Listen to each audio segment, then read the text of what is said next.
Good morning students. जो आज का हमारे जो टॉपिक है वो है आपका भील जनजाति। ठीक है, भील जनजाति के बारे में पढ़ेंगे। भारत में सबसे अधिक जो जनजाति पाई जाती है वो आपकी गोंड जनजाति थी, और गोंड के बाद जो सबसे अधिक जनजाति पाई जाती है वो आपकी है सबसे बड़ी अनुसूचित जनजाति कौन सी? आपकी भील जनजाति पाई जाती है। भील जो शब्द की उत्पत्ति है वो द्रविड़ भाषा के विल शब्द से मानते हैं। किससे? द्रविड़ भाषा के विल शब्द से, VIL विल शब्द से मानी जाती है, जिसका अर्थ होता है, अर्थ क्या होता है माना है इसका? धनुष। यानी कि द्रविड़ भाषा की विल शब्द से मानी जाती है और विल का अर्थ होता है धनुष। ये क्या है? अपने साथ हमेशा तीर कमान रखते हैं, और ये अब जो धनुर्धारी होते हैं यानी कि धनुर्विद्या में निपुण होते हैं। जो भील है उनका संस्कृत साहित्य में सबसे बड़ा उल्लेख मिलता है, और इनके द्वारा जो आपका जो गुणाध्याय थे इनके द्वारा रचित थी कथा सरित सागर। गुणाध्याय ने कथा सरित सागर की रचना की थी, जिसमें इसका भीलों का उल्लेख मिलता है। संस्कृत भाषा में भील शब्द का अर्थ होता है जो गिर गया है, जिसका अधः पतन हो गया है। ये संस्कृत में अर्थ होता है, लेकिन द्रविड़ में अर्थ होता है धनुष। भीलों की उत्पत्ति के बारे में अलग अलग विद्वानों के अलग अलग अर्थ होते हैं, जिसमें से हम एक दो विद्वानों का अर्थ देखते हैं। जिसमें आता है मुंडारी भाषा के जो शब्द है उसका अधिक प्रयोग करने के कारण जो मानव शास्त्री हैं वो भीलों को मुंडा मानते हैं। यानी कि भील है वो किस भाषा का अधिक प्रयोग करते हैं? मुंडारी भाषा का प्रयोग करते हैं। इसलिए भाषा का अधिक प्रयोग करने के कारण जो मुंडा मानव शास्त्री इनको क्या बोल देते हैं? आपका मुंडा जाति के वंशज मानते हैं। और मुंडा जो जाति थी वो द्रविड़ों से पहले भारत में आके बसी हुई थी। उसके बाद जो रिसले और क्रुक है वो भीलों को द्रविड़ मानते हैं, और जो हैडन है वो उनको पूर्व द्रविड़ मानते हैं। ठीक है, उसके बाद आता है आपका जो कर्नल जेम्स टोड था। इन्होंने मेवाड़ के अरावली पर्वत श्रेणियों में रहने वाले लोग बताए थे। ये अलग अलग विद्वान थे जिन्होंने अलग अलग, यानी कि इनके बारे में कोई कंफर्म नहीं है कि ये कौन सी आपकी प्रजाति से रिलेटेड थे और क्या इनका कहाँ से इनकी उत्पत्ति मानी जाती है। अलग अलग विद्वान ने अपने अनुसार बताया है। अपने पराक्रम और वीरता के कारण जो भील है वो प्रसिद्ध है। आपको पता होगा रामायण और महाभारत में भी इनका उल्लेख मिलता है। महाभारत में कौन था? भील का जो नेतृत्व था वो किसने किया था? एकलव्य का आपने नाम सुना होगा, जो बहुत बड़ा धनुर्धारी था, और जिसने अपना तीरंदाजी को देखकर जिसमें जो उनके गुरु थे, जो गुरु द्रोण थे और जो उनके शिष्य अर्जुन थे, वो भी क्या हो गए थे? हक्के बक्के रह गए थे, जिस कारण से उन्होंने उनका अंगूठा भी कटवा दिया था, मांग लिया था दक्षिणा में। तो वो किस जनजाति से था? वो एकलव्य किस जनजाति का था? वो भील जनजाति का था। प्राचीन काल में जो भील है वो दक्षिण राजस्थान में, गुजरात में और मध्य प्रदेश के कुछ भागों में शासन करते थे। लेकिन मुसलमानों के आक्रमण के बाद और वो राजपूतों के वहां आने के बाद वो क्या कर गए? धीरे धीरे दुर्गम पहाड़ियों की अपनी स्वतंत्रता को बनाए रखने के लिए पहाड़ी और जंगलों में चले गए, और उनका जो इस तरह से जब धीरे धीरे अलग होते रहे तो उनका राजनीतिक जो संगठन है वो बिखर गया, और उनका शासन है वो छिन गया उनसे। एक जाबाज सिपाही और एक विश्वसनीय संरक्षण होने के कारण जो भील है वो सबके क्या होते हैं? कृपया पात्र और सबके विश्वास पात्र माने जाते हैं। इनका निवास क्षेत्र देखो, निवास क्षेत्र मैंने मोस्टली अभी आपको बताया था कहाँ कहाँ ये रहते हैं। एक बार फिर से देख लीजिए, भील कहाँ पे रहते हैं? पश्चिमी और जो मध्य भारत है ना उसके अरावली से स्टार्ट हो जाओ, यानी कि राजस्थान में कौन सा? राजस्थान में आपका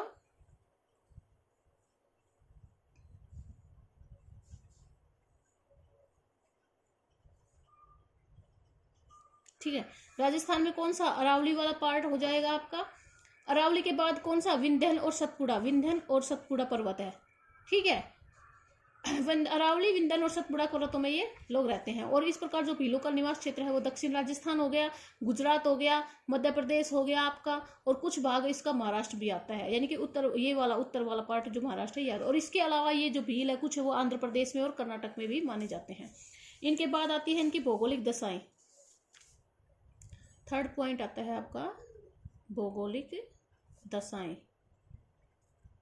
भौगोलिक दशा देखो, जो भील जनजाति है उनको निवास स्थान है आपका पता है कि आपको पर्वतों में, ये जो अरावली है, विंध्याचल है, सतपुड़ा में, इन पर्वतों के बीच पाए जाते हैं। उबड़ खाबड़ है, पर्वतीय क्षेत्र है, और 300 से 1000 मीटर तक ऊंचा है। यहाँ पे कौन सी नदी बहेगी? नर्मदा, ताप्ती नदी इन दोनों के बीच में बहती है, ब्रह्मपुत्र घाटी में बहती है।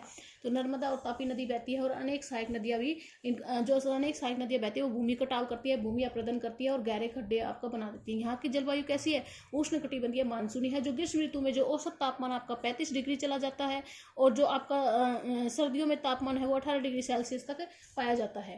यह वर्षा 50 से 100 सेंटीमीटर होती है। और आपके जो भील जहाँ पे रहते हैं ना, वो लगभग 25% तक वन आपके पाए जाते हैं। लेकिन धीरे धीरे क्या हो रहा है, वन कट रहे हैं, वन सिकुड़ते जा रहे हैं आपका धीरे धीरे।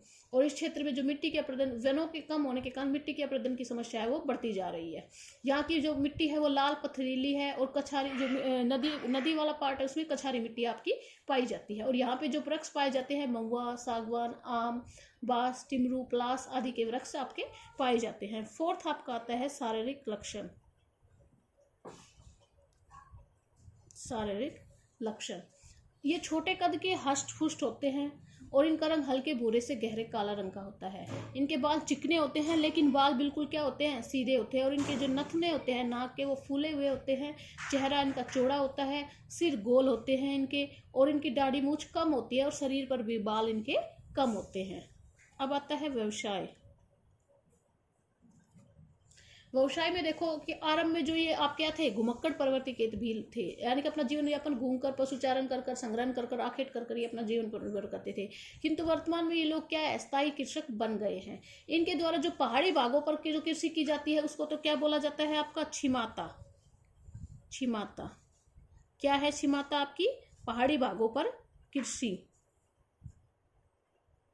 और जो मैदानी भागों में कृषि की जाती है उसको क्या बोला जाता है आपका, दजिया।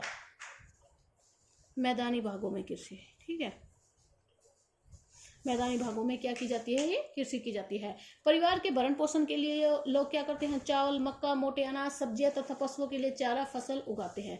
मानसूनी वर्षा है, अनिश्चितता अधिक होती है। पश्चिमी और मध्य जो भारत है उसमें वर्षा कम मात्रा में होती है। आधुनिक ढंग की कृषि करते हैं ये लोग, और जो आपका सिंपल जो औजार है उनका प्रयोग करते हैं, जिससे इनकी उपज है वो साल भर भोजन नहीं दे पाती है। उस भोजन की कमी को पूरा करने के लिए ये लोग क्या करते हैं, जंगलों से कंदमूल इकट्ठा करते हैं, फल फूल इकट्ठा करते हैं, पशु पक्षियों का शिकार करते हैं, मछली तालाबों से मछली पकड़ते हैं, ठीक है, ये सब कार्य करते हैं। जो छोटे और जो गरीब भील है, वो किसान है, वो जीवन निर्वाह मूलक कृषि करते हैं आपका।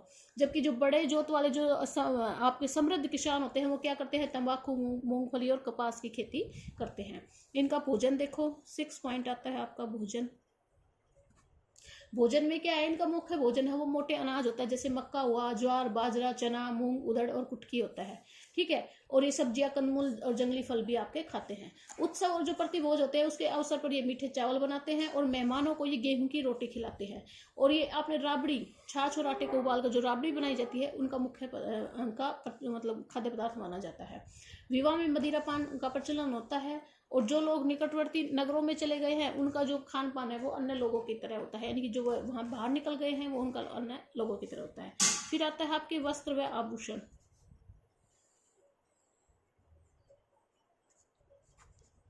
वस्त्र और आभूषण क्या है, गरीब है ये लोग, और उपोष्ण कटिबंधीय जलवायु में रहने के कारण, क्योंकि पहले ही गर्मी बहुत ज्यादा होती है वहां पे, तो ये लोग क्या करते हैं, कम कपड़े पहनते हैं और सूती कपड़े पहनते हैं। और वस्त्रों के आधार पर, प्रयोग के आधार पर भील 2 प्रकार के होते हैं। एक को बोला जाता है लंगोटिया भील। लंगोटिया भील क्या करते हैं, केवल लंगोटी पहनते हैं और सर पर पगड़ी रखते हैं, बाकी शरीर वो उनका नग्न रहता है।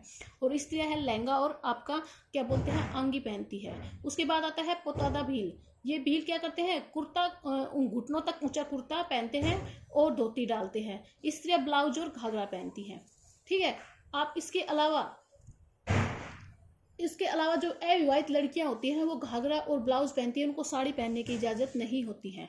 जो भील स्त्रियां होती हैं उनको आभूषणों का बहुत शौक होता है, वो गले में, हाथ में, पैर में आपका क्या कैसे आभूषण पहनेंगी, वही चांदी, पीतल, जस्ता और निकिल और आपका गिल्ट बोला जाता है, जो मिश्र धातु होती है उसके आभूषण पहनती है। स्त्रियां हाथों में हाथी दांत की चूड़ियां और चांदी के कड़े, गले में जो चांदी की हंसली है वो पहनती है, ठीक है। चांदी के बोरला, पैरों में चांदी के कड़े, हाथों और पैरों की उंगलियों में चांदी के छल्ले पहनती है, यानी कि मोस्टली चांदी के आभूषण ये पहनती हैं। लेकिन आजकल जो भील स्त्री है वो क्या पहनने लग गई है, कांच की और लाख की चूड़ियां भी पहनने लग गई है। कुछ पुरुष भी चांदी व लोहे के कड़े पहनते हैं। बच्चों के लिए जूते हैं वो विलास की वस्तु माने जाते हैं, और जूतों का प्रयोग वो भील जब खेतों में काम करते हैं ना तब उनका प्रयोग करते हैं। और भील जो स्त्री और पुरुष हैं उनको गुदवाने का बहुत अधिक शौक होता है। बाकी जो बच गया उनके यंत्र उपकरण, उनके घर अधिवास, उनके सामाजिक संगठन वो हम कल करेंगे।